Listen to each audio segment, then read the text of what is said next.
اے کم بخت اور کتنا پھرائے گی، میرا کلیجہ منہ کو آنے لگا ہے۔ میمونہ کی ساس نے رک کر لمبے لمبے سانس لیتے ہوئے کہا، کہاں گئی وہ تیری دکان؟ جی بس تھوڑا سا آگے ہے، سہمی ہوئی میمونہ نے جواب دیا۔ ذرا آگے کہتے کہتے تم مجھے بہت چلا چکی ہو۔ میمونہ نے ہاتھ میں وزنی کارٹن پکڑا ہوا تھا، اسے زمین پر رکھ دیا، دم لیا، پھر اپنے برقعے کا نقاب درست کیا، دوپٹے سے منہ کا پسینہ پونچھا اور ادھر ادھر گھوم کر ساری دکانوں کو دیکھا جیسے اپنی مطلوبہ دکان ڈھونڈ رہی ہو۔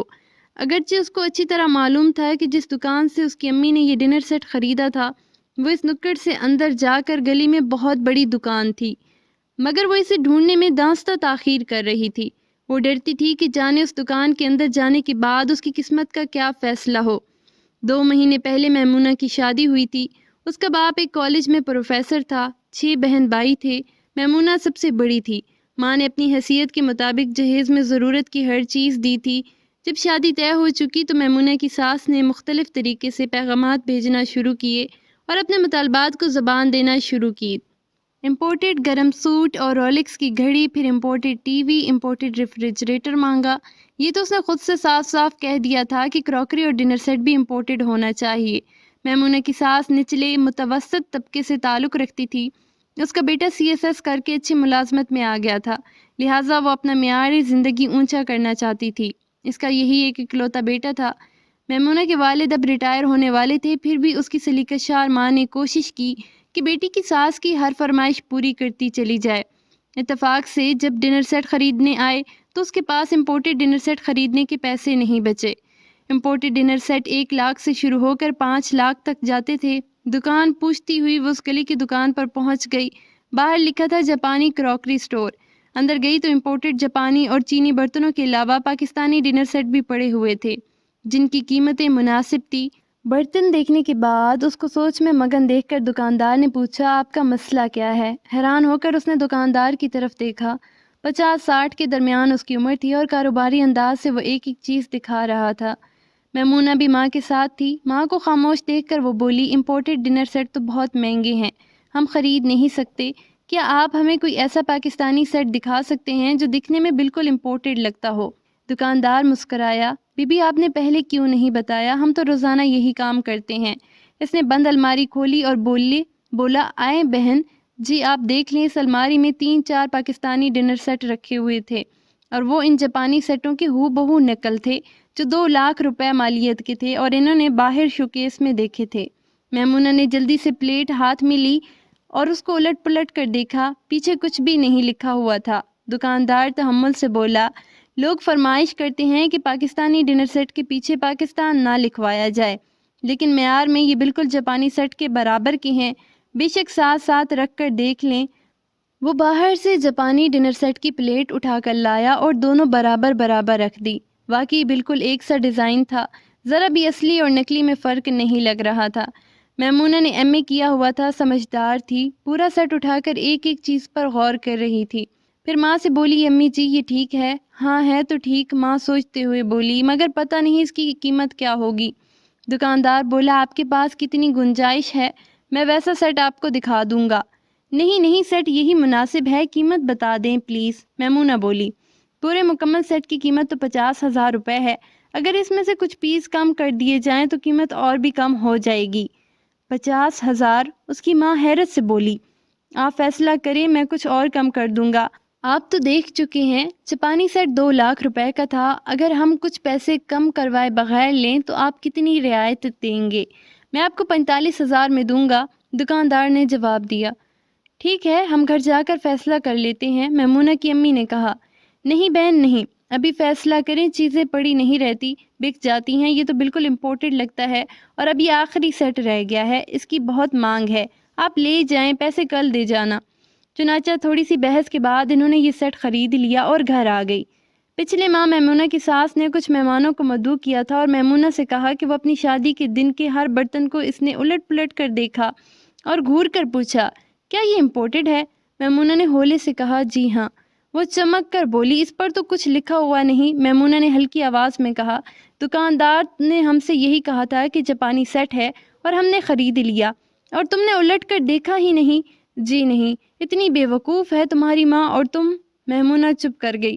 میمونہ کی ساس نے کہا اس کو اسی طرح واپس پیک کر دو اور کل مجھے دکاندار کے پاس لے جانا، میں خود جا کر پوچھوں گی یہ کہاں کا بنا ہوا ہے۔ میمونہ نے سیٹ پھر سے اسی طرح پیک کر دیا، لیکن اپنے شوہر کو یہ بات نہ بتا سکی کیونکہ وہ اپنے دفتری کام سے شہر سے باہر گیا ہوا تھا۔ اس نے ہفتے بعد آنا تھا۔ میمونہ کی ساس اس کے جہیز کی ہر چیز میں کیڑے نکال چکی تھی، حتیٰ کہ اسے سونے کے وہ کنگن بھی پسند نہیں آئے جو اس کی ماں نے اسے دیے تھے۔ وہ سنار کے پاس جا کر ان کی قیمت بھی لگوا چکی تھی اور کئی بار میمونہ کو سنا چکی تھی۔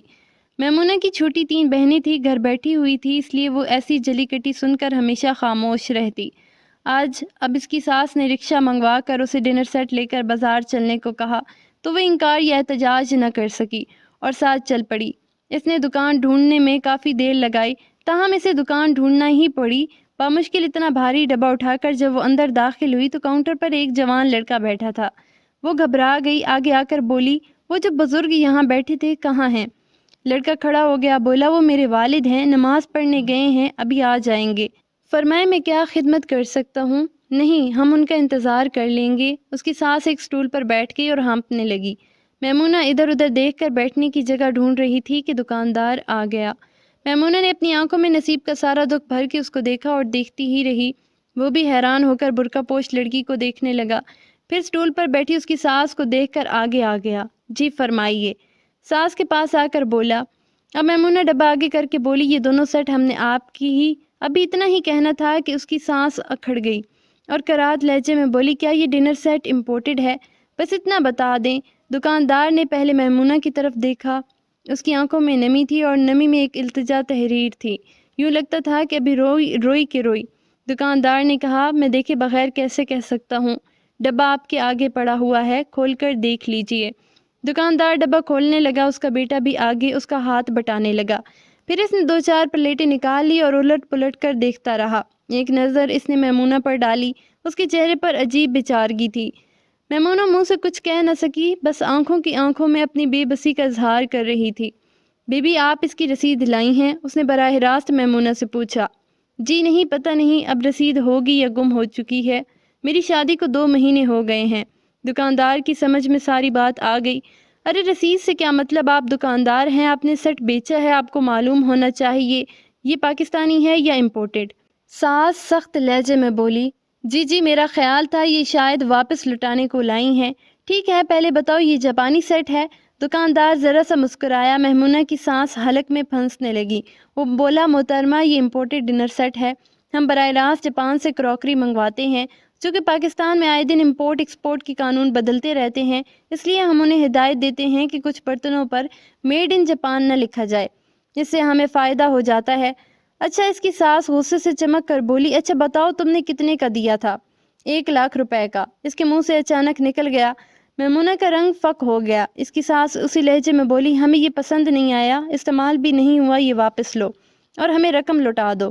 میمونہ جیسے پھانسی پر لٹک گئی، اب بھانڈا پھوٹنے کا تھا، مگر دکاندار اپنی کرسی پر بیٹھ گیا۔ اس نے دراز کھولی اور 5-5 ہزار کے نوٹ والی گڈی میں سے 20 نوٹ نکال کر اس کی ساس کے ہاتھ پر رکھ دیے۔ میمونہ کی آنکھوں میں گھنٹے سے رکے آنسو چرچر بہنے لگے۔ اس نے منہ پر برقع کا نقاب ڈال لیا۔ اس کی ساس نے نوٹ اپنے پرس میں رکھ لی اور شرمندہ سے لہجے میں بولی اور چلو میں تمہیں کسی اور دکان سے اپنی پسند کا امپورٹڈ سیٹ لے دیتی ہوں۔ میمونہ اس کے پیچھے پیچھے چلی۔ کاؤنٹر کے قریب پہنچ کر اس نے اپنے دائیں ہاتھ میں پہنی سونے کی 6 ماشے کی انگوٹھی اتار کر چپکے سے دکاندار کے آگے رکھ دی اور خود تیزی سے باہر نکل آئی۔ انگوٹھی اس کی ماں نے تب دی تھی جب اس نے ایم اے کا امتحان پاس کیا تھا۔ اسے وہ سینے سے لگا کر رکھتی تھی، مگر آج اس اعلیٰ ظرف انسان نے جس طرح اس کا پردہ رکھا تھا اور جس طرح اس کی ازدواجی زندگی بچا لی تھی، یہ اس کے لیے بہت کم تھی، مگر پھر بھی کچھ پیسے تو ادا ہو سکتے تھے۔ ساس نے باہر نکل کر رکشہ روکا اور اس میں بیٹھ گئی۔ جب دوسری طرف سے میمونہ بیٹھنے لگی تو دکاندار باہر آ گیا اور گلی کی نکڑ پر انہیں روکنے کا اشارہ دیا، پھر دوڑ کر ان کے پاس آ گیا۔ اب میمونہ کا دل پھر زور زور سے دھڑکنے لگا اور کسی نئی مصیبت میں گرفتار ہونے کے آثار آنے لگے۔ دکاندار اس کی طرف آیا جہاں میمونہ کھڑی تھی۔ اس کی ساس بھی آنکھیں پھاڑ پھاڑ کر دکاندار کو دیکھنے لگی۔ وہ میمونہ کے قریب آیا اور ہاتھ میں پکڑی انگوٹھی اس کی طرف بڑھا کر بولا بیٹی یہ شاید آپ کی انگوٹھی ہے، جہاں آپ کھڑی تھی مجھے وہاں سے ملی ہے، اس کو سنبھال لیجئے، شکریہ۔ اس وقت دکان میں کوئی اور نہیں تھا۔